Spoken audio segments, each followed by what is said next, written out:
Made in Abyss es una de las mayores contradicciones de el manga y el anime actual. Y es que por un lado es una obra maestra de la creación de mundos, con una banda sonora increíble que ha ganado premios, una dirección de arte impecable y una sensación de aventura que muy pocas historias logran conseguir. Pero por otro lado es un relato perturbador que ha llevado a miles de lectores y espectadores a hacerse la misma pregunta. ¿Dónde está la línea entre la libertad creativa y la explotación del trauma infantil?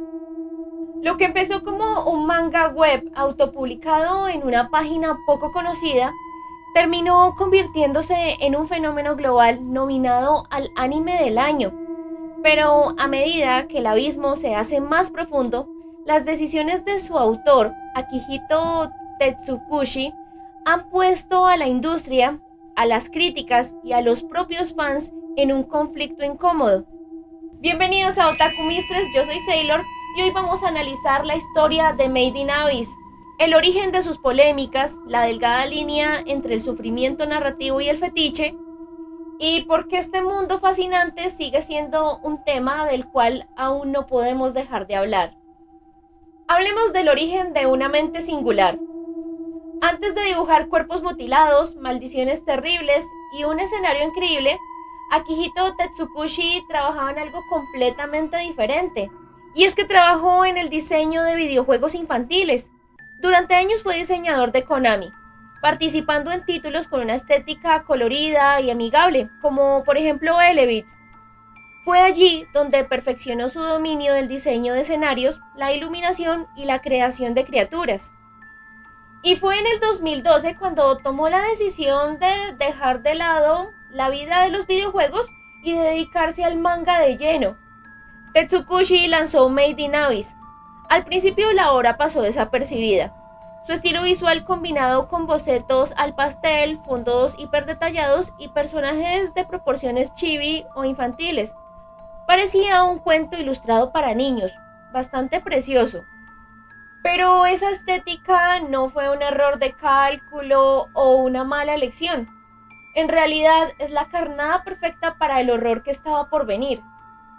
Aquí empezamos con el engaño de la estética chibi. En la narrativa clásica, en algunas historias, tendemos a asociar la historia con el diseño de los personajes.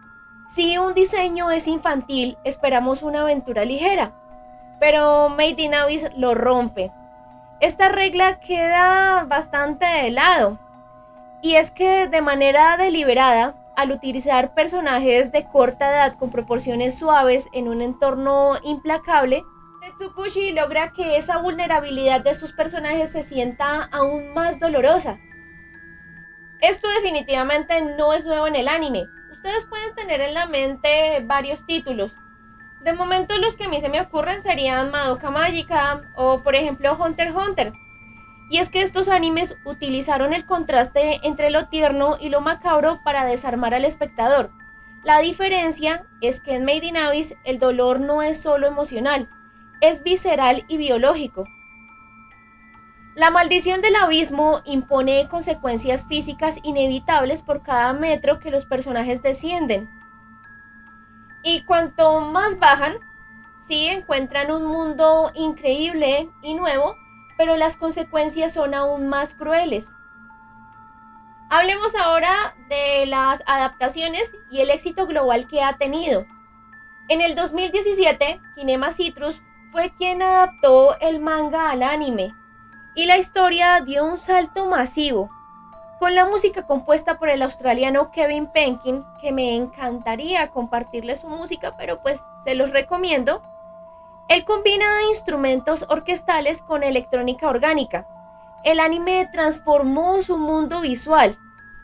Y es que lo que creó Tetsukushi es un mundo hermoso, increíble, pero también bastante aterrador. Y a decir verdad, cosa que ustedes pueden saber, es que no es solo un anime de paso. Ha ganado premios como el anime del año en los Crunchyroll Anime Awards en el 2018. El episodio final de la primera temporada, que narra el trágico pasado que ocurre entre Nanachi y Mitty, consolidó la serie como un antes y un después de la animación moderna. Y es que esa tragedia estaba justificada por el guión. A nosotros nos mostraron el precio de la ambición humana y el horror de la pérdida humana a cambio de algo. Y es que a medida que la historia avanzaba y ya llegábamos al plano de las películas, la conversación en el público comenzó a cambiar. Aquí vamos a hablar de los señalamientos. Aquí sé que les va a sonar curioso, pero tenemos que separar dos aspectos, y es el texto y el contexto. Yo sé que les puede sonar muy familiar a lo que siempre se dice de separar el artista de su obra, pero déjenme explicarme. En la historia escrita, el sufrimiento de Riko, Ren y Nanachi tiene un propósito narrativo claro. Ilustra lo cruel del entorno y la determinación inquebrantable de los exploradores. Pero cuando leemos el manga y los adicionales que creó Tetsukushi, la conversación cambia bastante. A diferencia del anime, que obviamente tiene que filtrar y censurar parte de la historia para la televisión, el manga tiene ilustraciones extras, comentarios en tomos recopilatorios y escenas donde el autor se enfoca de manera bastante explícita en la fisonomía de los personajes infantiles. Y pues además de eso, en sus transmisiones en vivo y entrevistas, Tetsukushi ha admitido abiertamente su gusto por dibujar situaciones extremas y fetiches relacionados con la fisonomía infantil, dicho por él mismo nuevamente. Eso definitivamente ha creado una división profunda en la comunidad, porque por un lado están quienes argumentan que las fijaciones personales del autor manchan la obra y cruzan la línea del mal gusto. Pero por otro lado están quienes sostienen que la libertad artística permite explorar temas oscuros y que el producto final debe juzgarse de forma independiente de la personalidad de su creador. Y es que aquí podemos hablar de varias polémicas. No veo muchas personas que abiertamente puedan decir tranquilamente que les gusta Made in Abyss. Puedo recordarles casos como más de un idol que estuvo recomendando su manga y fueron tachados o señalados. Ahora vamos a analizar a Wonder, o el mejor papá del mundo, y la metáfora de la explotación. Irónicamente, la historia de Made in Abyss tiene una crítica muy fuerte hacia la explotación. Aquí el villano principal del arco de la quinta capa es Wondred. Es la encarnación del progreso a cualquier costo. Sacrifica la inocencia y los cuerpos de los niños para obtener la bendición. Esta es la bendición del abismo que sirve para avanzar en su investigación. Wondred no actúa por maldad pura, sino por una locura científica que no tiene absolutamente nada de empatía moral.